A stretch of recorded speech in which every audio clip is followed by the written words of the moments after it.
दिल्ली चुनाव के लिए बीजेपी की पहली लिस्ट हो गई तैयार। बीजेपी पहली लिस्ट में 35 से 40 उम्मीदवारों के नामों का करेगी ऐलान।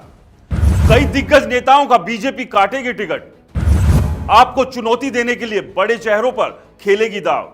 नमस्कार, मेरा नाम है राज के वर्मा और आप देख रहे हैं रिपोर्टर जी। अगर आपने रिपोर्टर जी चैनल को सब्सक्राइब नहीं किया तो सबसे पहले चैनल को सब्सक्राइब जरूर करें, लाइक और कमेंट्स करना बिल्कुल ना भूलें। दिल्ली विधानसभा चुनाव में अब 2 महीने से भी कम का समय बचा है। चुनावी जीत हासिल करने के लिए हर पार्टी एडी चोटी का जोर लगा रही है। कभी झुग्गियों में आम आदमी पार्टी और बीजेपी के नेता पहुंच रहे हैं तो कभी एक के बाद एक स्कीम का ऐलान किया जा रहा है। वहीं आपने प्रचार के साथ उम्मीदवारों की पहली लिस्ट जारी कर चुनावी तैयारी के मामले में कांग्रेस और बीजेपी को पीछे छोड़ दिया है। माना जा रहा है कि बीजेपी भी दिसंबर महीने की शुरुआत में उम्मीदवारों की लिस्ट जारी कर सकती है। सूत्र बताते हैं कि 35 से 40 नामों की अपनी पहली लिस्ट बीजेपी जारी करेगी। इनमें कई युवा उम्मीदवार भी शामिल होंगे। बीजेपी के विश्वसनीय सूत्र बताते हैं कि कांग्रेस पार्टी को 2019 में छोड़कर बीजेपी में शामिल होने वाले बॉक्सर विजेंदर सिंह को बीजेपी दक्षिण दिल्ली से मैदान में उतार सकती है। 2019 में उन्हें इस सीट से बीजेपी नेता रमेश बिधूड़ी ने हराया था। विजेंदर सिंह 2024 के लोकसभा चुनाव से पहले बीजेपी में शामिल हो गए थे। विजेंदर सिंह ने हाल ही में अपने सोशल मीडिया एक्स अकाउंट पर बीजेपी के राष्ट्रीय महासचिव विनोद तावड़े के साथ एक फोटो डाली थी, जिसके बाद उनकी चुनाव लड़ने की चर्चाएं तेज हो गई है।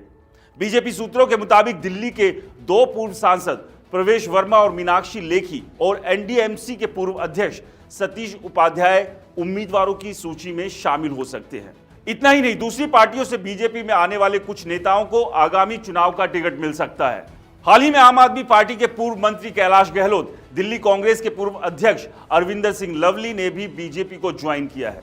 आपको बता दें, दिल्ली विधानसभा का 5 साल का कार्यकाल 2025 में खत्म हो रहा है और फरवरी में चुनाव होने की संभावना बनी हुई है। आम आदमी पार्टी ने साल 2020 के विधानसभा चुनाव में 70 में से 62 सीटें जीती थी। वहीं साल 2015 में हुए विधानसभा चुनाव में 70 में से 67 सीटें जीतकर पूरे बहुमत के साथ सत्ता में आई थी। हालांकि करीब 2 महीने से भी कम वक्त में होने वाले विधानसभा चुनाव इस बार आम आदमी पार्टी के लिए आसान नहीं होंगे। बीजेपी ने यमुना की सफाई, शराब नीति घोटाला और केजरीवाल के बंगले से लेकर सड़कों के मुद्दों को आम लोगों तक पहुंचाया और उसे निशाने पर लगातार ले रही है। यानी कि साफ है, दिल्ली के विधानसभा चुनाव का रण इस बार काफी दिलचस्प रहने वाला है, जिसमें आम आदमी पार्टी, बीजेपी और कांग्रेस एडी चोटी का जोर लगाए हुए है। अब देखना यह होगा कि 2025 के विधानसभा चुनाव को जीतकर क्या आम आदमी पार्टी दिल्ली में फिर से वापसी करेगी या फिर बीजेपी हरियाणा और महाराष्ट्र की तरह कोई बड़ा उलटफेर करते हुए आम आदमी पार्टी को दिल्ली की सत्ता से बाहर कर देगी। और इस सब के बीच कांग्रेस की स्थिति क्या रहने वाली है, इस पर भी सभी की निगाहें रहेगी। दिल्ली चुनाव को लेकर आपकी क्या राय है, हमें कमेंट्स कर जरूर बताएं। रिपोर्टर जी चैनल को सब्सक्राइब नहीं किया है तो दोस्तों चैनल को सब्सक्राइब करना ना भूलें। नमस्कार।